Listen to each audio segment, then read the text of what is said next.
don't know me, but let me just really quickly introduce myself. Okay, my name is Tamer EL Guindy. I'm the CEO of Muscle Contest. Muscle Contest is the largest producer of NPC shows and IFBB Pro Leauge shows in the world. We have over 40 shows. We give more pro cards to any other promotion around the world. We have shows now in 7 different countries around the world.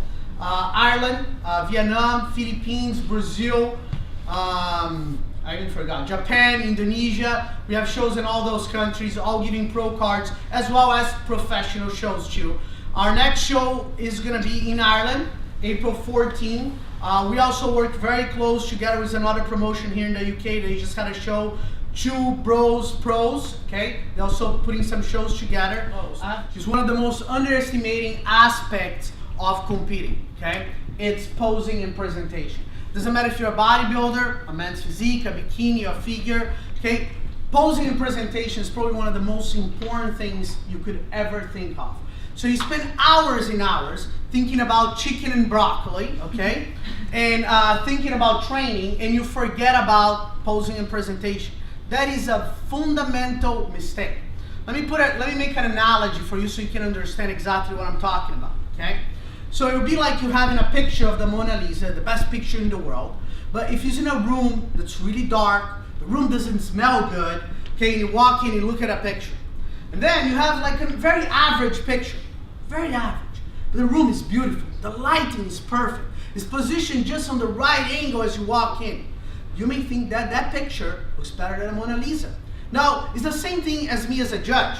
You know, I competed obviously for many years. I turned pro, I won the USA twice, and many times I would look at it and think that the judges were biased, or or some politics, as like people like to say, or create excuses. But once you're a judge, you see you only can judge what's in front of you.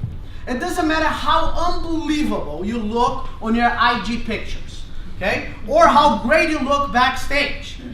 That all doesn't matter. They're all 3 months of work, 4 months of work, sacrifice, financial investment. It's only shown on that 1 minute that you're on the stage. And if you don't know how to present your body perfectly, you just waste 4 months of your life, okay? Now just think about that. You diet eating tilapia, chicken breast, broccoli, your boyfriend, your girlfriend's about to divorce you, your family doesn't want to talk to you because you're in a bad mood all the time, and then you just screwed the whole thing up. So this is what this seminar is going to really focus. Of course, we're going to also answer questions on nutrition and training of that for you, but I really want you to think about that. Now, from the many things hopefully I can teach you today, the one thing I really want you to memorize is what posing is. Posing is an art form, okay? It's the art of showing your attributes and hiding your flaws. Let me say this again, because I want you to really remember this on the core, and so if you want to be a successful competitor, it's the art of showing your attributes and hiding your flaws. Every single one of you guys here have flaws.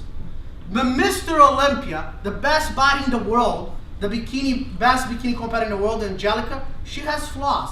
Phil Heath has flaws. All the best in the world has flaws, but they know their attributes, and they use that for their advantage when they're posing and presenting their body. That's why you don't want to overpose, because if you overpose, what do you think you're doing?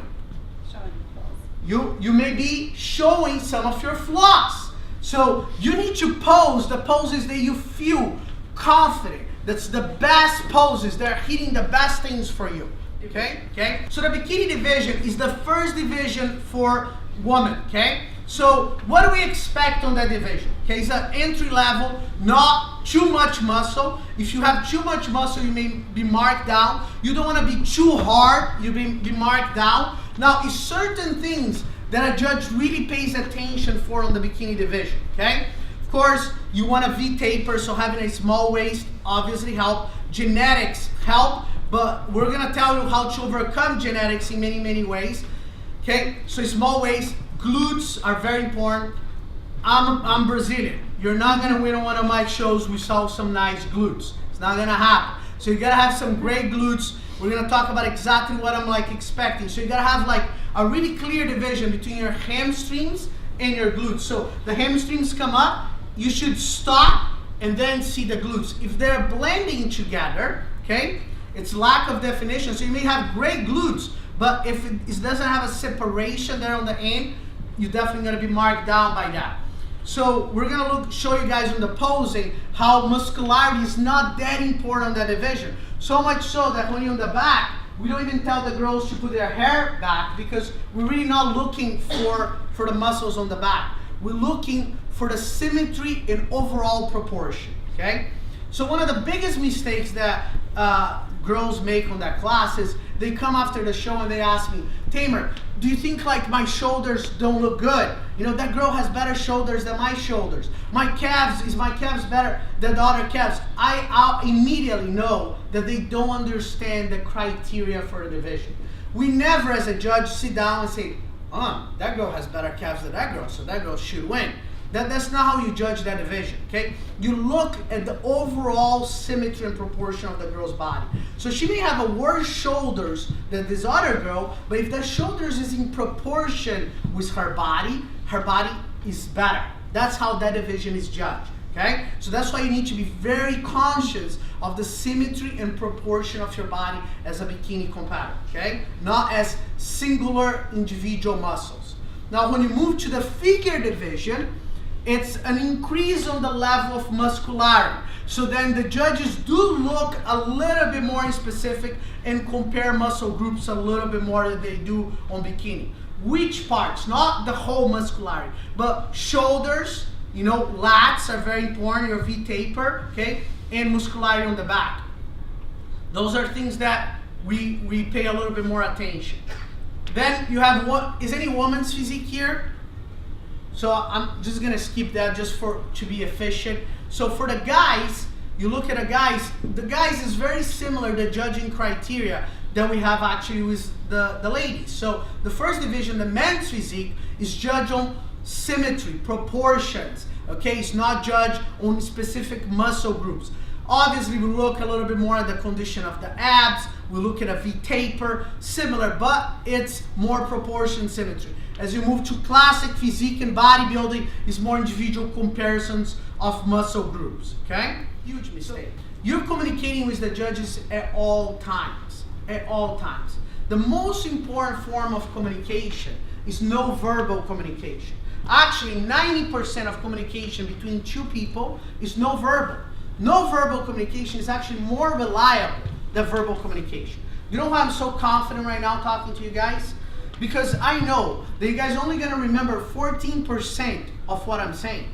The other 86%, you're going to make a determination if you like me or if you don't like me by the way I look at you, by the way I move my arms, you know? So I'm like, these guys are not going to remember what I'm saying. I may be speaking Portuguese here, and you guys will be fine as long as you guys have a good vibe for me. That's how really we interact with other human beings. So when you're in this stage, you need to keep that in mind. You're talking to the judges all the time. Now, let's break that down even further. Okay, how are you talking to the judges? First thing is smile. Smile is very important. And you know, I love how your coaches come to you the 4 months prep and say, hey guys, are you training posing? Oh yeah, I'm training posing, no doubt. Train every day. After your workout, train posing. But you're so tired, you're exhausted, you want to come back home. You don't even take time for your pictures to send it to them. You take it really fast and just go back home. So come the day of the show, of course you're nervous, your adrenaline is going up, you're barely naked in front of a lot of people, you're looking at other competitors, they're looking at you, your cortisol levels are going up, and then you're going to walk into the stage and you remember your coach has been telling you to smile, your family's there, you know, you want to look good. So you walk in like that, you're all excited, you go. And then you walk back and like your coach is looking at you like, oh my God, I smile, coach, I smile. You know, but why did that happen? Because obviously you didn't prepare yourself. And it seems easy, but it's absolutely not easy. You know, it's not easy. You want to give the judges a positive impression. Just imagine you squeezing your abs, okay? You're squeezing parts of your body and it's hurting, you're barely breathing, don't breathe, and you're smiling. it's not an easy process. So if you haven't done that like on a daily basis, you're gonna look ridiculous on the stage, honestly. So all this preparation went out of the garbage, you know? So smiling is very important. The other thing that's very, very important is eye contact with the judges. So like I'm looking at her, she's looking at me, because it forces the other person to look at you when you're looking at them. Now, why this happens all the time, again, competitors, I always do my bikini posing because that's my best, by the way. Even though I'm a pro bodybuilder, I should have been a bikini competitor. So you go in, you walk in like this, and then you're like, and the judge is like, what are they looking at? It's like looking right there, like right on the top. And I'm like, why are they not looking at us? So like doing pre-judging, you gotta be looking at all the judges. Hey, look at me, I'm the #1, I'm the champion, look at me. Now, are the judges are gonna be looking at you at all times? Of course not, of course not. So they're gonna look at you, then they're gonna make some notes, and then they talk to another judge. But if you're looking at them all the time, trust me, it's like, oh my God, I gotta look at her again. And that 2 or 3 more looks that you're giving on them, it makes a difference. It makes a huge difference, okay?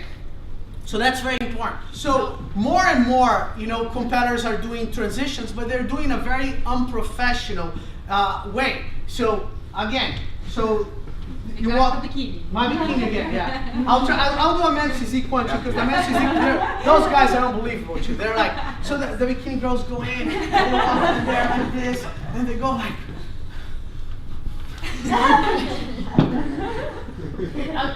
Those, you gotta be careful, because if you're distracting the judges, you know, and your hands are like moving too much like that, then we're not paying attention to your body. Like the guys like to do like the Iron Man pose. They like go in like this. And it's like, you know, and again, your mother is probably not the best person to judge you, or your boyfriend. Okay, you go to your boyfriend, you're like doing all this.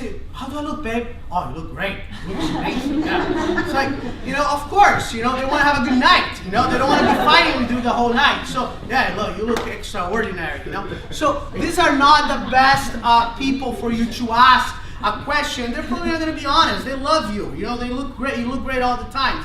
Okay. So keep that in mind. I love Ryan's body. I love the way these guys pose. So you guys study them and you pose exactly like them. Do you think that's a good idea? Why not? Why don't you guys think that's a good idea? But different flaws. You have different flaws. Exactly. They may be perfect on their posing, but they have developed a posing technique that is good for their body. For example, if you have like a short torso, okay? And you lean forward a little bit, what do you think happens? You decrease your torso even more. So a competitor that has a short torso may pose a little bit more erect. A competitor that has a longer torso, too long compared to her legs, may forward a little bit more to try to create an illusion to the judging panel that they're more in proportion.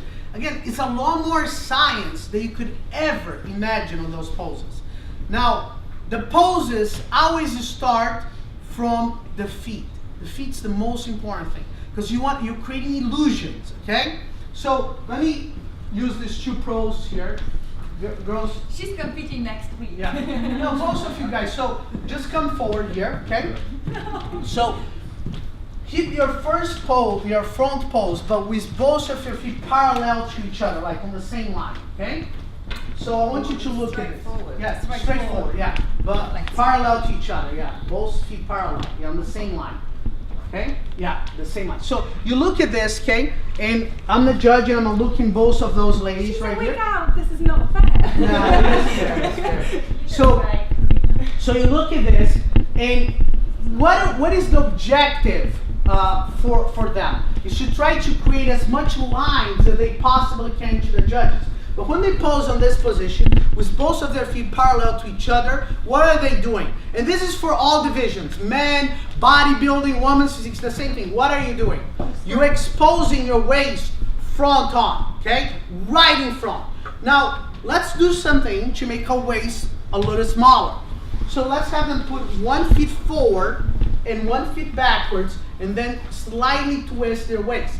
So what happens right now, okay, is their waist looks so much smaller by just that slight change of positioning on their feet. Now, you'll be shocked. you have competitors that have much smaller waist than others, and their waist looks so much bigger. Why? Just because of this. Because one competitor, I may have a lot smaller waist than them, but if I'm posing forward, that's all I'm seeing. And I only can judge what's in front of me. Again, that's why like a lot of the times, you may be backstage and say, oh my God, that girl had like cellulite. How did a judge put them in front of me? Oh my God, her waist is so big. Because she outposed you.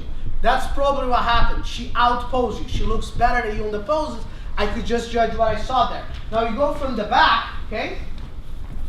Turn from the back, okay? Now it has variations of different poses that they can hit, and they'll depend on how their glutes look, okay? So they can pose like that. They can cross their legs also, okay? Yeah, like that.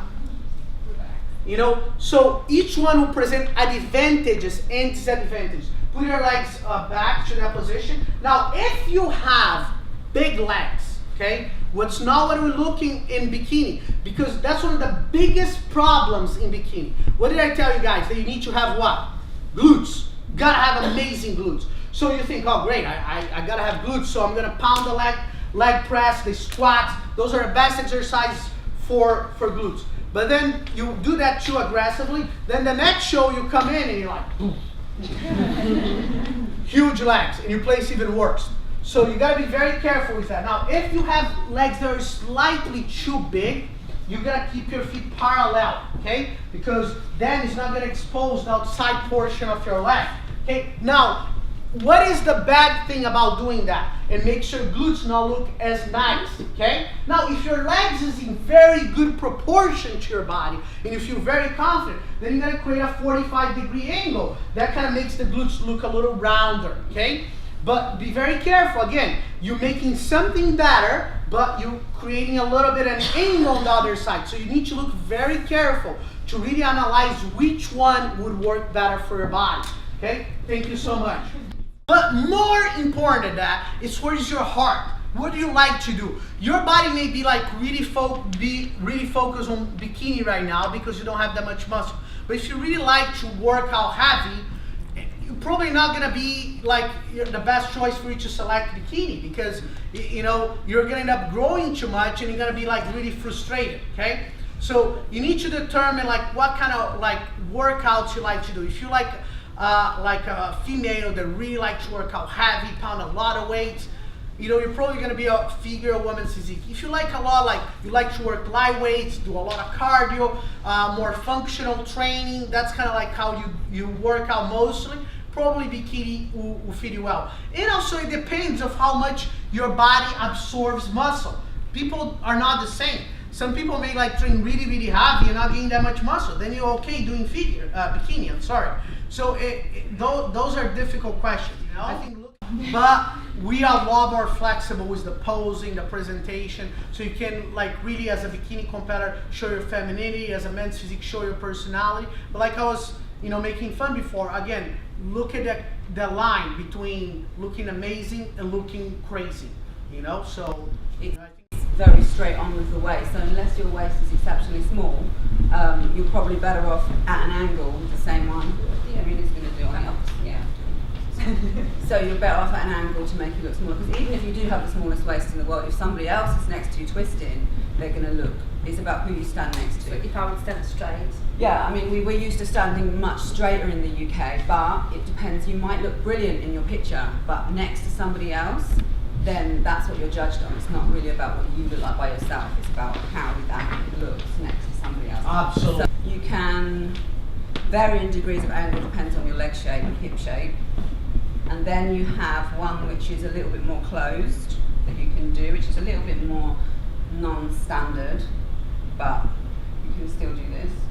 There's lots Just more girls with doing very it. heavy legs, this is a massive no, because you basically make your legs looking a little bit curvier. So if your legs are very, very heavy, like really overwhelming, then I would say definitely do not do this one. Unless you bring the knee across. But Still you're showing off, because in this pose you're showing off all the quad development, and even if you turn your feet slightly, you will show off all your hamstring development and the quad development. And the more that you turn your feet out, the more you have bigger quads. So it's something about your body and how how that looks. The other one that we, which is kind of new in the UK, which I just mentioned, we're like a side pose, but it's not completely side. But the front leg is straight and the back leg is bent, one hand on hip, and here is quite popular in the US. Yeah, well, a lot of the new pro competitors and top amateurs around the world are kind of introducing more this pose, you know. And I think the advantage of this pose, again, it shows part of your glutes from the front. So if you have very good glutes, it definitely helps you. It accentuates a little bit more the V taper right here on the side. So it has an advantage to that pose. But some girls, that pose can make them look blocky. Again, this is very peculiar to competitor, you know? Yeah. When they say relax, It's not relaxed. we're lying, don't relax. I think also the one thing I would like to add, and I always say that on all the posing, when you're practicing your poses at home, hold them, okay? Stage is not a 60 seconds progress photo where you're like, da da da, okay, hop, hop, hop, snap, snap, snap, snap, send it to a coach. Holding the pose. Stages, like, if you have a big show, you can be on the stage for 40 minutes, and you have to keep practicing your smile. I would say in the car, 2 months before the show, time yourself in the car, or when you're driving a tube, whatever, and literally hold your smile, because on the stage it's really difficult to smile for 40 minutes straight. I'm not joking. My cheeks after the shows are actually I've got You heard domes. more of your ass. I've got massive domes. So the way you hold your poses, the way you how you react with your breathing, and if you breathe, if you put letting go on your midsection, then in this pose, breathing, it's not your best friend basically. You have to keep your stomach in at all times. For judges are below you, so if you're doing a photo shoot, you're not going to pose exactly the same way that you pose when you're on the stage, because of course the camera is on the same angle, visual angle that you are. The judges are lower, so you need to take that in consideration. The second thing too is breathing techniques, is, as all of them I've talked to you, is very, very important. Okay, believe it or not, you cannot be really breathing in and out while you're facing the judges. So you're gonna learn how to breathe when on the transition poses and when you're facing the back. Okay, it's obviously not complicated, because you may be facing forward for 30-45 seconds. You're tired, so if you breathe in and out and your stomach is fluctuating during that time, it's not going to look professional. Okay, so you need to absolutely train posing. It's a good idea to train your posing after your workout, because after your workout you're tired. Okay, you're exhausted, and then you train your posing. It's the right time to do it. Okay.